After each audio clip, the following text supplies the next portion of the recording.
Hello students, welcome to Tuts classes. In this video, we are going to start a new chapter that is measurement and motion. Measurement and motion. Measurement का मतलब होता है नापना या मापना, and motion का मतलब होता है मूव करना या कोई एक्शन में आना। तो हम लोग अपने डेली लाइफ में बहुत सारे मेज़रमेंट्स करते हैं। जैसे कभी हुआ कि सेलर्स से सामान लेना है, अगर चीनी ही मान लेते लेना है तो उसमें 2 kg चीनी, तो हम उसको मेज़र कर रहे हैं। सो इस टाइप से हम लोग अपने डेली लाइफ में बहुत सारे मेज़रमेंट्स करते हैं। So our first topic is physical quantities. अब आप ऐसी चीज़ों के बारे में सोचिए जो हम अपने डेली लाइफ में मेज़र करते हैं। जैसे कि मैथ्स में लाइन सेगमेंट, हम लोग टाइम मेज़र करते हैं दिन में।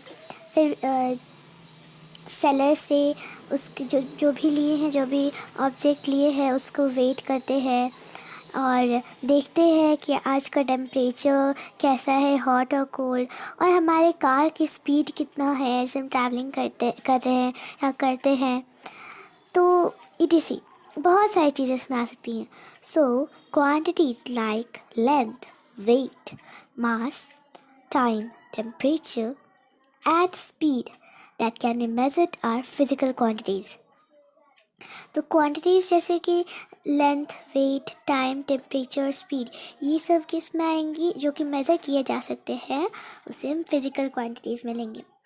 बहुत सालों पहले जो पुराने लोग थे वो उनके पास यूनिट नहीं था मेज़रमेंट करने के लिए। तो वो किस चीज़ का यूज़ करते थे? अपने फुट स्टेप का यूज़ करते थे कि हाँ, यहाँ से मेरा स्कूल इतने कदमों की दूरी पर है। या कभी कपड़ा काट मतलब कुछ भी करना हो तो अपने हाथों का यूज़ करते थे, हैंड स्पैन या आर्म का यूज़ करते थे।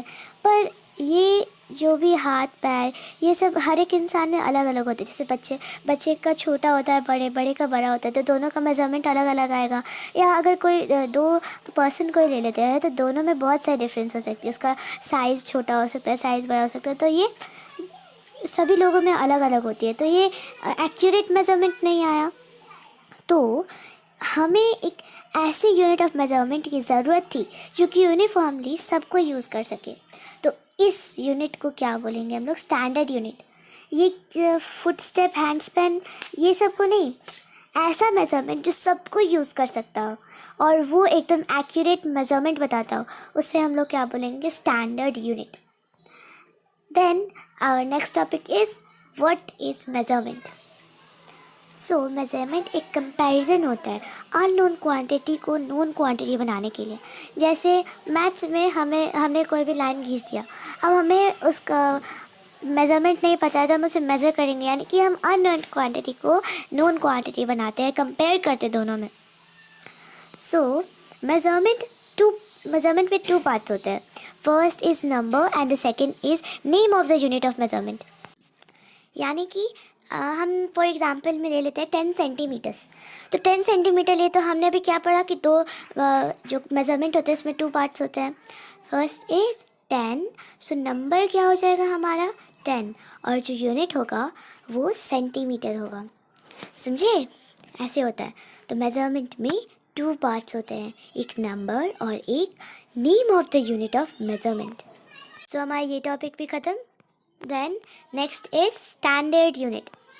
आप देख सकते हो कि मैंने कुछ सेंटेंसेस पे अंडरलाइन किया है, तो ये जो लाइंस है वो मेन लाइंस है। सो आप अगर चाहते हो तो इस लाइंस को अंडरलाइन कर सकते हो और नहीं चाहते तो नहीं करो। So our next topic is standard unit.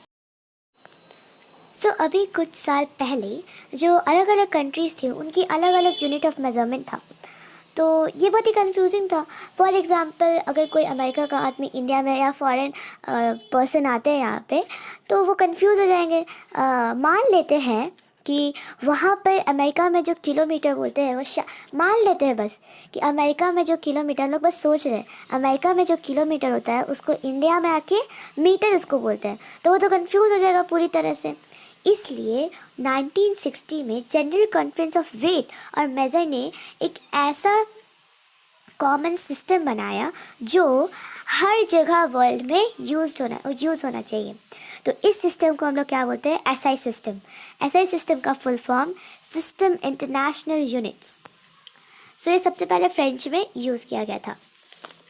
अब इस एसआई सिस्टम यानी कि सिस्टम इंटरनेशनल यूनिट में क्या क्या आते हैं? Metre, kilogram and second. Metre is the standard unit of length, यानी कि लेंथ का स्टैंडर्ड यूनिट है। इसे हम शॉर्ट में कैसे बोलते हैं? M. Kilogram standard unit of mass है, यानी कि ये मास का स्टैंडर्ड यूनिट है, जिसे हम केजी में शॉर्ट में लिखते हैं। और second standard unit of time है, यानी कि टाइम का स्टैंडर्ड यूनिट, जिसे हम एस यानी कि शॉर्ट में एस से लिखते हैं। सो एसआई सिस्टम जो है वो हर जगह साइंटिफिक वर्क के लिए यूज़ होता है, पर हर एक दिन के मेजरमेंट के लिए अलग अलग सिस्टम्स अभी भी यूज़ होते हैं। For example FPS system, CGS system, MKS system और एसआई सिस्टम। इन चारों सिस्टम पे हमें ध्यान देना है और इसका फुल फॉर्म याद करना है। एसआई सिस्टम यानी कि system international units, then FPS system foot pound second, CGS system centimetre gram second, MKS system metre kilogram second. So अब ध्यान दो कि ये तीनों है, एफपीएस, सीजीएस, एमकेएस, इन तीनों में सेकेंड्स आते हैं। Okay, then our next topic is multiples and submultiples of unit. हमने मैथ्स में decimetre, centimetre, millimetre, kilometre, megametre ये सब पढ़ा होगा। मेगामीटर नहीं पढ़ा होगा, किलोमीटर तक पढ़ा होगा। सो दोनों को अलग अलग जगहों पे यूज़ किया, जितने भी अभी मैंने नाम लिए उन सभी को अपने अपने अलग अलग जगह पे यूज़ किया जाता है। डेसी मतलब सबसे छोटा, उससे बड़ा सेंटी, और उससे बड़ा मिली, और उससे बड़ा किलो।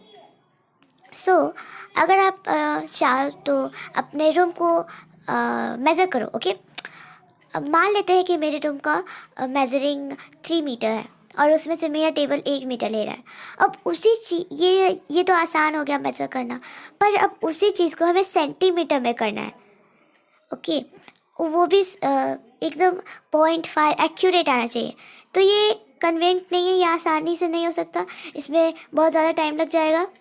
उसी तरह से डिस्टेंस बिटवीन कोलकाता और मुंबई वो 20 लाख मीटर है।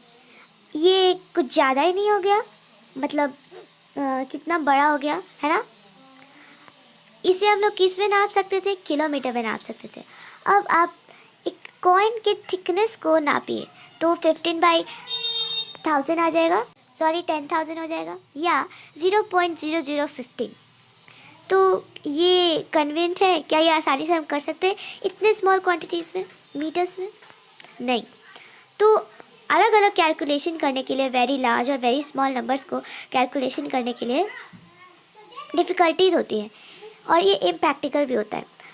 आसानी के लिए हमारे लिए मल्टीपल्स एंड सब मल्टीपल्स बनाए गए हैं।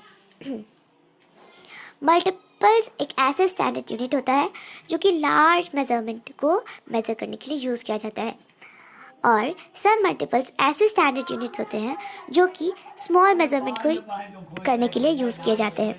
अब यहाँ पर आप एक टेबल देख सकते हो, टेबल 11.1। आपने इंग्लिश या प्रीफिक्स के बारे में पढ़ा होगा, पर पता नहीं।